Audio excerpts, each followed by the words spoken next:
You're in there, right? Just open up. Come on, give me a break. I was just enjoying my time in the new house, feeling good. Open the door. Not wanting to disturb the neighbors, I reluctantly opened the front door. You're infertile and you dare stay at home? I don't recognize you as my daughter-in-law. My husband and his mistress were standing there, along with my mother-in-law. What? For my new daughter-in-law and the grandchild that's coming, I'll take this house as a gift from you, so please leave. Yes, get out of here now. Goodbye, infertile lady. Oh, they really say whatever they want, not knowing they're mistaken. My name is Cindy. I'm a 43-year-old office worker. My husband, Nathan, is a year younger than me. We don't have children. I thought it would happen naturally, but it didn't. We discussed it many times and chose to live just the two of us. I have no regrets. Although our studio is old and cramped, it's comfortable. Saving for our own house and living modestly is not so bad. Recently, I was assigned to the planning department at work, which I had always wanted. My efforts in the tough sales department paid off. I'm being promoted steadily and have become a dependable person in the company. Saying work is my passion isn't an exaggeration. However, it seems different for my husband. What? You quit your job again? Yeah. Without consulting me. I was too shocked to speak. The boss was too much to handle because I refused the transfer. So you quit because of that? It ended up that way, but I'm the victim here. It was a wrongful dismissal. I sighed. Then you should sue for compensation. No, I don't want to make a big deal out of it. Is that so? I know the truth. He wasn't wrongfully dismissed. This is just a bad habit of his. He can't keep a job for long. It's not that he's unserious, but suddenly he gets fed up and quits. It has become normal for him to change jobs every 2 or 3 years, and it's tiresome how it disrupts our finances and lifestyle. As a partner, I can't tell him to endure a job he hates. But we're in our 40s now. Changing jobs repeatedly only increases the disadvantages. In moments like this, I'm glad we don't have children. I can support us, and if something happens to me, he should be able to support me. Though I knew it, re-employment didn't go well, and time just passed. His age and background as well as the timing were issues. He was getting frustrated. He just sat all day at home, not doing any housework chores. If he had time, he should at least clean up the mess he made. I have more right to be irritated than you. I thought about complaining. It's tough when there's no escape in a small house. Let's calm down. Quarreling would do us no good. I held back my urge to blame and watched over my husband. The job he finally got was as a contract worker at a factory. It wasn't what he hoped for, but it was better than being unemployed. Let's keep trying little by little. Together, we'll be okay. Then one day, I received a call from my mother-in-law. Hello? Cindy? Is that you? Yes, it's me. What's the matter? I heard you've been cold to Nathan. What? I was so surprised I made a strange sound. I had no idea what she was talking about. Isn't it terrible how you treat Nathan after he was wrongfully dismissed? Wait a minute, Mother. I have no idea what you're talking about. What do you mean? That's what I want to know. You've been harsh, haven't you? Telling him to get to work and clean up? Why would it turn out like this? Sure, I made sarcastic remarks like, I hope you find a job soon, and please pick up your things. But it was never in a commanding tone. This is also a bad habit of my husband. Whenever something happens, he immediately tattles to his mother and even exaggerates the story. I do think the mother-in-law is at fault, taking him seriously, but I wonder when he will ever become independent. It's too much. Nathan doesn't blame you, does he? Well, there's no reason for him to. What are you saying? You deserve to be blamed, Cindy. It's your fault we don't have grandchildren. What? There are things more important than work, aren't there? It might be too late when you regret it. Why is it my fault that we don't have children? It seems my husband has been making convenient fabrications. We decided together, yet I feel betrayed. He probably wants to maintain his image, but siding with his mother to make me out to be the villain is like child's mischief. We are a couple who will spend a long time together, and we must not lose trust. With that thought, I decided to talk to him that night. Please don't exaggerate things to your mother. If you have complaints, I want you to tell me directly. Let's do that for our future, okay? My husband, visibly annoyed, started messing with his smartphone midway through our conversation. Hey, listen to me. You're being noisy. I'm getting work messages. Saying that, my husband stood up and left the discussion, heading straight to the bedroom. Is he in a bad mood, or just tired from factory work? It can't be helped. We'll talk another time. But the next day, he refused to talk again, claiming he was tired and sleepy. The following day, he returned home in the morning after a company welcome party. He spent the entire holiday sleeping off a hangover. After that, he continued to come home late due to overtime and socializing. He's clearly avoiding me. He's trying to let things fade into obscurity, but that won't solve the problems. I hate being unfairly blamed by my mother-in-law. I rub my sleepy eyes while waiting for him to come home. This is a problem we shouldn't postpone just because it's troublesome. Around the time the date changes, my husband returns home cheerfully humming a tune. Welcome back. Whoa. You scared me. What's wrong? Surprising, right? You were awake? I was waiting for you. What? He looks annoyed. Why are you avoiding this? You're noisy. You've been acting strange lately. You're so persistent. If you have something to say, leave a note. A note? Was it agreed we'd settle things without discussion? Oh. To remember such old things, you really are persistent. I'm stunned. Has he forgotten our marriage vows? I said an ideal couple understands each other, and he agreed. I think so. I used to like your seriousness, but now it's inflexible and burdensome. That's so. If you don't want to lose me, change your attitude. There are other women available. What do you mean? Just what I said. Are you cheating? The recent actions of my husband come to mind. You're lying, right? What have I done? I told you, you're persistent.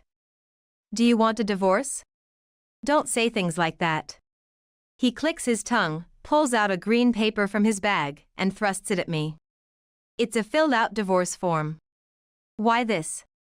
I was asked to write it. By whom? You know without me saying. No, I don't. There's a woman who wants me to submit it. I'm at a loss for words. Did my husband write the divorce papers at the request of his mistress? Don't get cocky knowing this. You're useless without me, so know your place. I hold the divorce form with trembling hands. I can hear my heartbeat. What time do you think it is? I'm going to sleep. You go somewhere and cool your head. My husband disappears into the bedroom. I stare at his name written on the divorce form. What was he feeling when he wrote this? Was he late coming home today because he was meeting his mistress? How ridiculous I was, supporting him in his new job. My head spins with confusion. I can't think of anything. Just as he said, I should cool my head. I silently leave the house with only my valuables and essentials. 1 month later. I haven't returned home since then. I've tried to contact my husband several times, but there's been no reply. This room is quiet and comfortable. It calms my mind. The sunlight shining through the windows brightens the still empty living room. The ventilation is good. The cool air touches my cheeks, prompting me to take a deep breath, absorbing the scent of the wood. Then. Cindy, you're there, aren't you? Just open up. An irritating voice makes me frown. This loud voice is definitely my mother-in-law's. I could really do without this. Just when I was enjoying my time, feeling good. Cindy.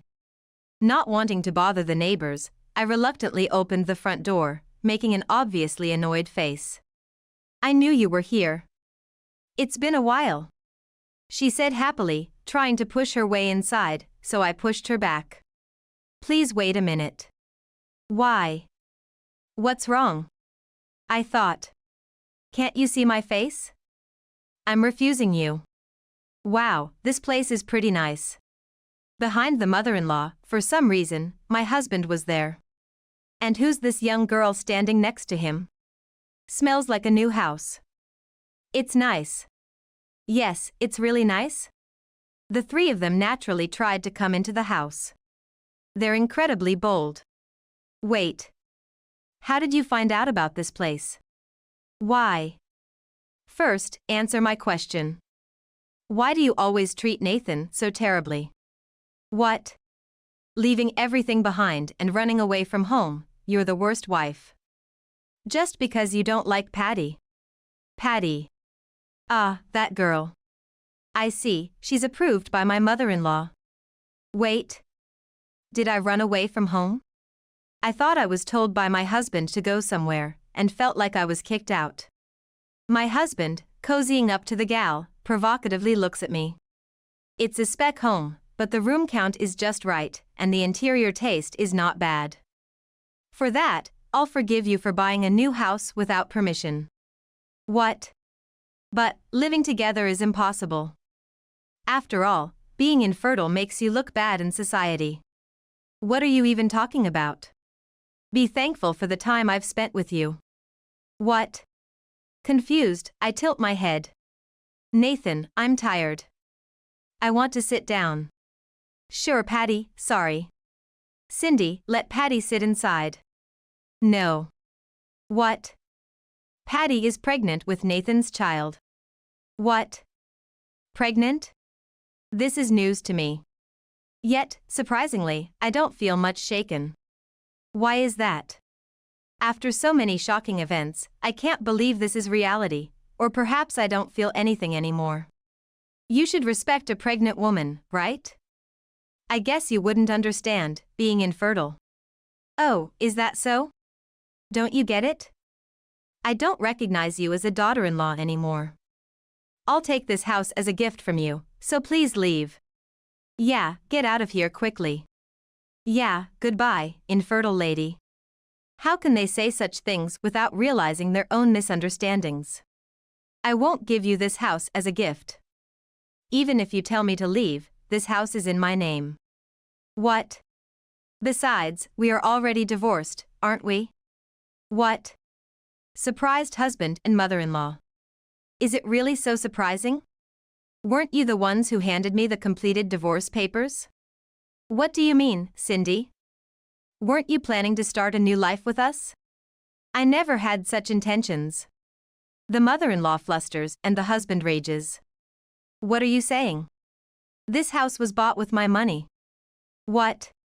Unbelievable. They haven't read any of the emails I sent. You really don't know anything. That night my husband handed me the divorce papers. All the endurance I had as a wife blew away, and I was filled with a sense of release. My heart was full of joy, and I couldn't think of anything else.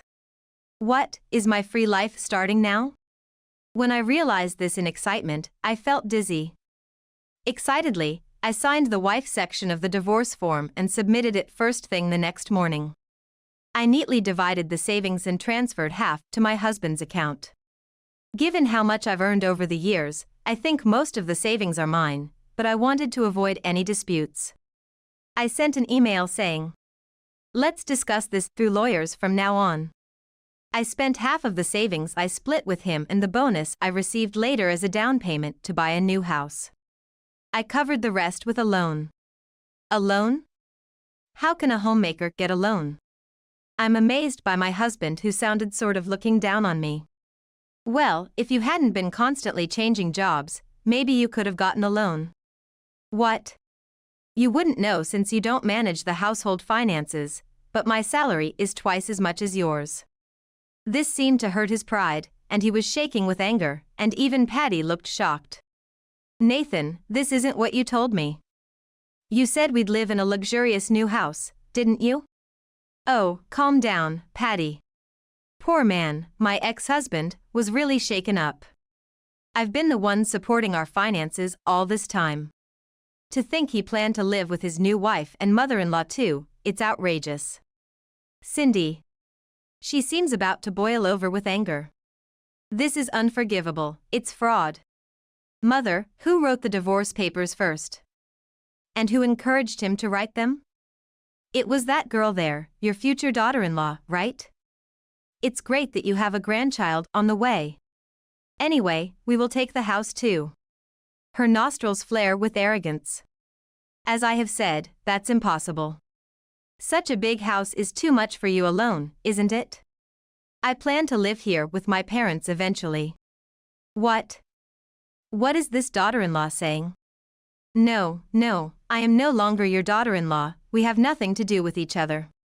And who knows, maybe there will be another wonderful encounter. I wouldn't say it out loud, of course. What will I do? I was all set to live in this house. She looks dejected. What happened to the apartment you used to live in? That old place? I sold it. You sold it. I saw you moving appliances into this new house by chance and contacted Nathan right away, and he invited me to live together. So that was it. Then, the only place left is the small, old studio I used to live in. Not that I feel any sympathy. Unlike a tough career woman like Cindy, having a young, obedient daughter-in-law and grandchildren, I thought I'd have a secure old age with a new house. I wish she would stop speaking ill of others while looking so forlorn. Who's tough? If my husband weren't so pitiful, I wouldn't have had to be so firm. Oh, what a letdown. But don't worry, I'll go back and tell everything to my dad. Patty seems defiant. What?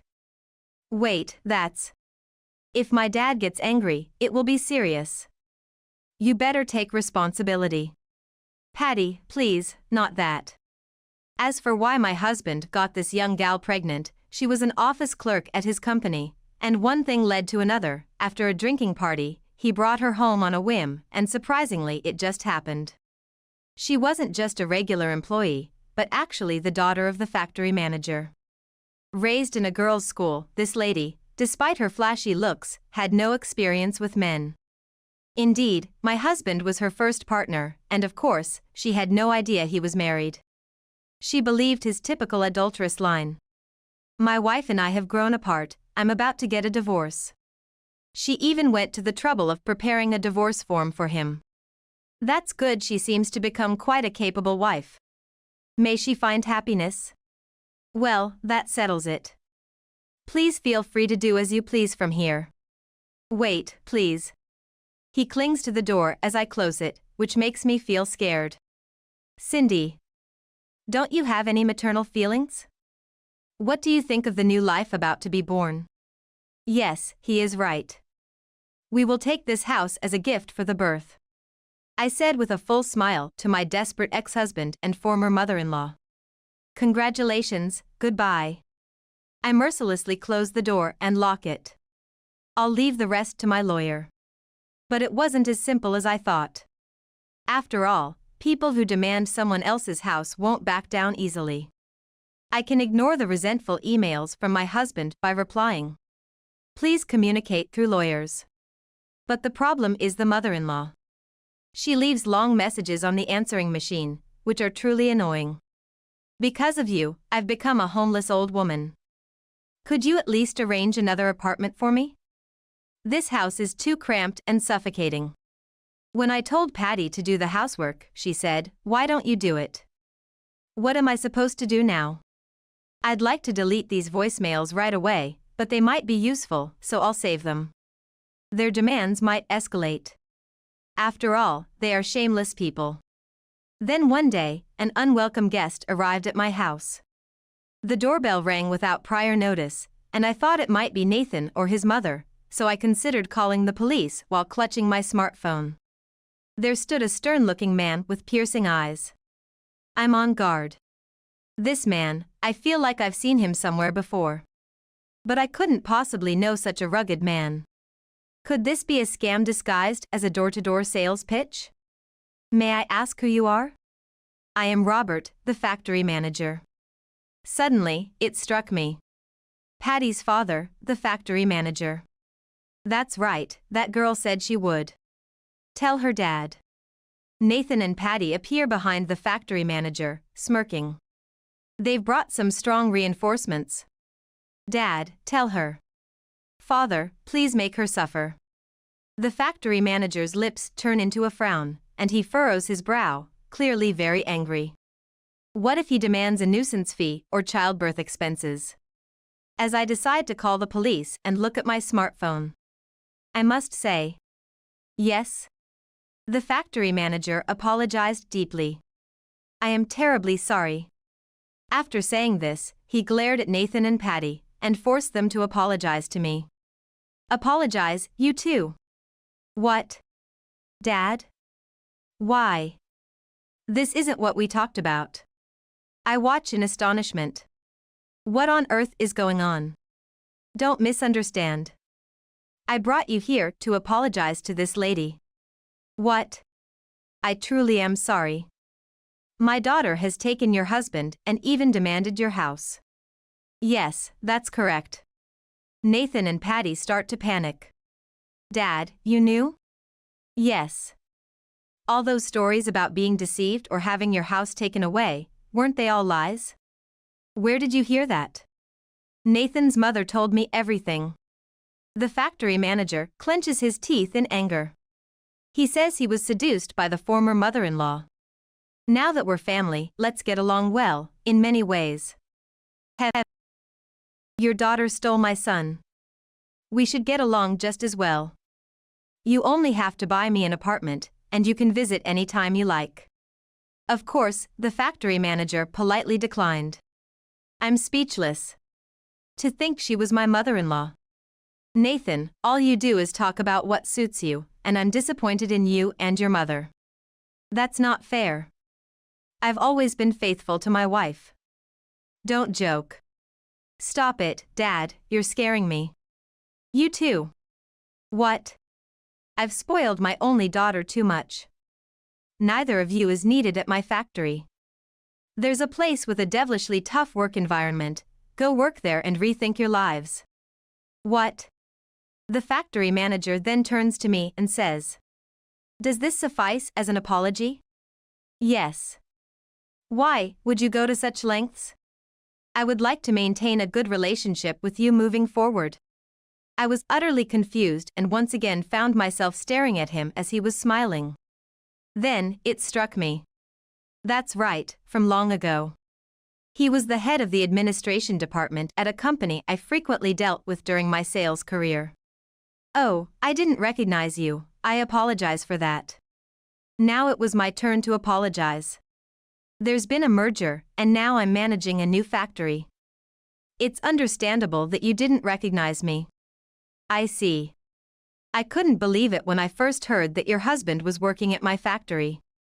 The factory manager looked away, making a troubled face. Has he been causing any trouble? His work attitude is poor, he doesn't learn, and he even has unexcused absences. You, being such a capable wife, are quite the opposite. I could easily picture my ex-husband's irresponsible behavior, but it wasn't surprising at all. Since I'm no longer his wife, there was nothing for me to defend or apologize for. I could only offer a wry smile. I intend to retrain him from scratch.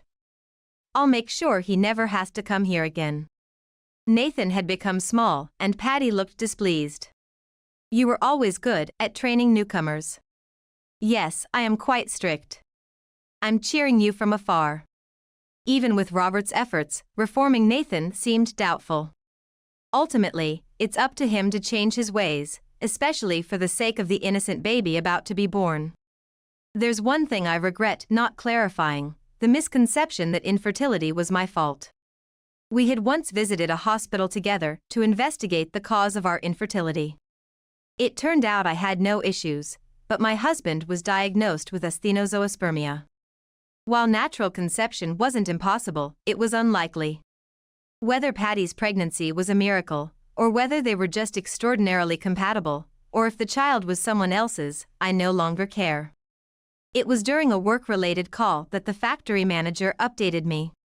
Apparently, Natham, his mother, and Patty ended up living in that old, cramped studio for a while. They promised to try hard on their own for the baby's sake and to save money and work diligently.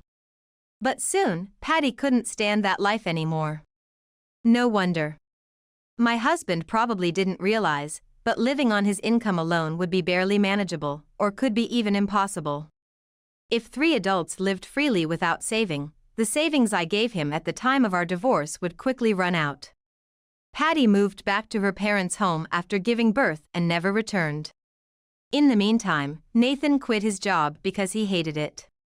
My ex-mother-in-law, in a panic, even caused a police disturbance by showing up at the factory manager's house, demanding that he return her daughter-in-law and grandchild and take care of her. How pathetic. Everyone is too selfish. But since I am no longer involved, I declined further updates. Good luck, factory manager. My new home is very comfortable. I worried about being alone and what I would do if I got sick, but I never thought it was good to have a husband at home. Living now feels just like when I was living alone before. I believed that spouses should support each other, but my husband only leaned on me. The absence of someone who was never necessary to my life hasn't caused any problems. 7 years later. My parents, whom I called from the countryside, now live comfortably in my well-acclimated home. And a former colleague from the sales department lives with us, too. He was the man who always competed with me for the top sales spot. Since I moved to the planning department, he said he missed our rivalry. I felt the same. After learning of my divorce, he promptly asked me out, and now he has become a husband I can fully trust. Having worked together for many years, he's someone with whom I can speak my mind without holding back. He truly is the ideal man. Here's to a long and happy life together.